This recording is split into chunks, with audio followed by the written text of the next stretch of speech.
people are leaving Christianity and the church like never before. And some of it is because they were never truly believers. Some of it is because they didn't want to surrender fully. But a lot of people who are leaving Christianity are people who have an active living relationship with Christ. They have the Holy Spirit. But what's happening is they're tired of being force-fed 80% denominational jargon just to get 20% of something that will actually minister to their spirit and their soul. They're tired of having to wait till after church to get some fellowship or something that will actually help them because they're barely holding on. Some of them are getting 80% fakeness and 20% genuineness.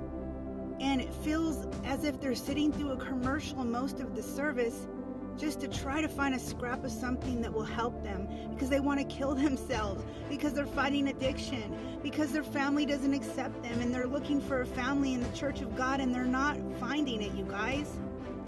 And I had a young man sit on my couch the other night and say, I feel like what I was created for doesn't exist yet. I know God, but I don't do church.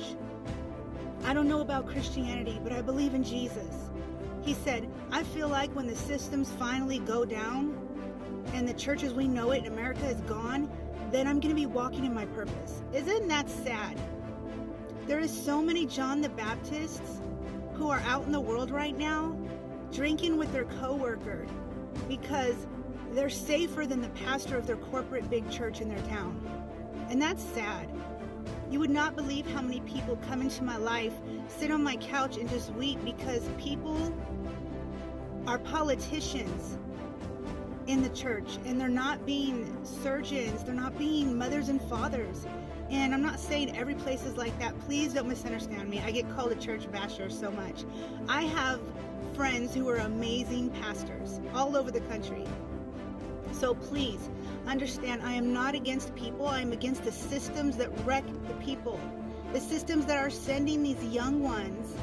They have enough on their plate, like struggling with identity, struggling with never having any parents, like trauma. Everyone is traumatized. You look at the 20-something-year-olds and below, my goodness. It's sad. They want something real so bad. That's why they're going to the New Age and the crystals and all these things, because they don't see the power of God in the church.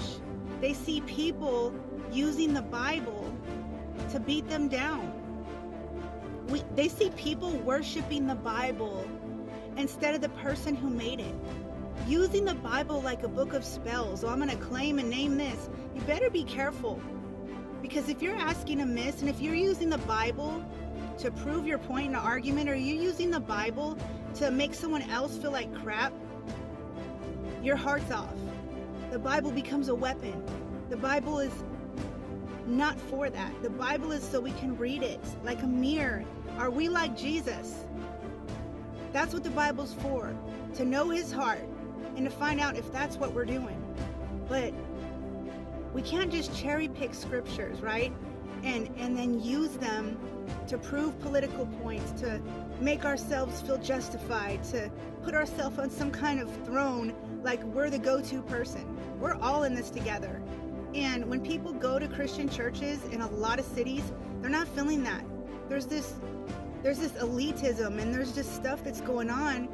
And people are like, if this is Christianity, I don't want that. I remember years ago, I did the same thing. I was at the gym and I was just so done. Like, I sat there on a bench and I was like, Jesus, I love you and I'll follow you forever, but I don't want to be a Christian. And the Holy Spirit spoke to me and said, don't abandon them.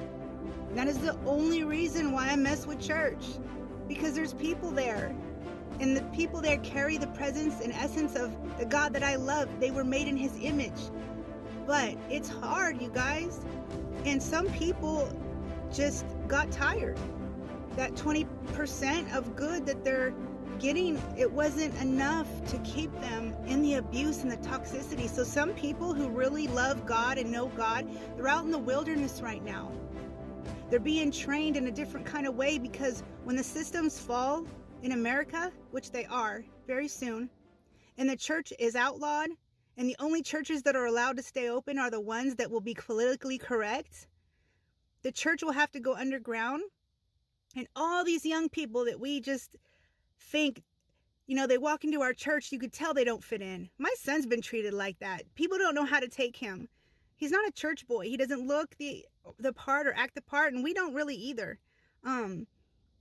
Those people, like my son, those people who, it's like they want the Lord, but they can't tolerate the crap they have to walk through just to get fellowship from other people who say they know him.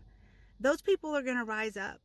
These young ones, these old people who have sat in the back of church for 30 years and no one's ever noticed them, and they've been so full of pain and intercession because they see everything, but they don't speak on it, maybe, right? But they've seen it. They've watched what goes on, and they've cried in their living rooms and prayed for the leaders and watched it get worse and worse. The leaders that are coming soon, that are going to rise up, it's not going to be because of social media likes. It's not going to be because their testimony went viral and now they can use that to book all these events and make this brand out of their Christianity. That stuff is bull. It's bull, you guys. It's not helping anyone. There's something that's going to happen that's going to exchange. The last will be first and the first will be last. And these Christian celebrities that don't have substance, but a whole lot of charisma, their charisma is not going to help them survive when things get real. The ones who've been drugged through trauma in the world and in the church. Thank you, Chad, for saying that earlier. Those are going to be the ones who rise up in power and help the weak and the broken.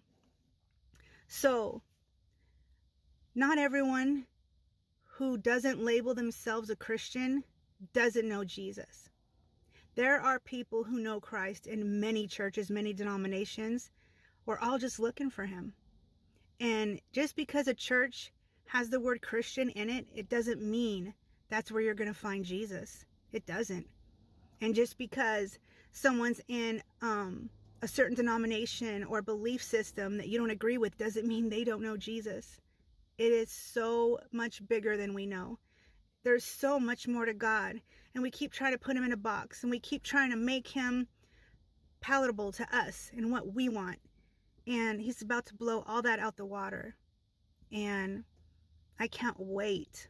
I can't wait until we're all meeting in people's living rooms. I can't wait till the systems and the corporations in the church are no longer what runs it. That the people of God and the Holy Spirit is all that matters.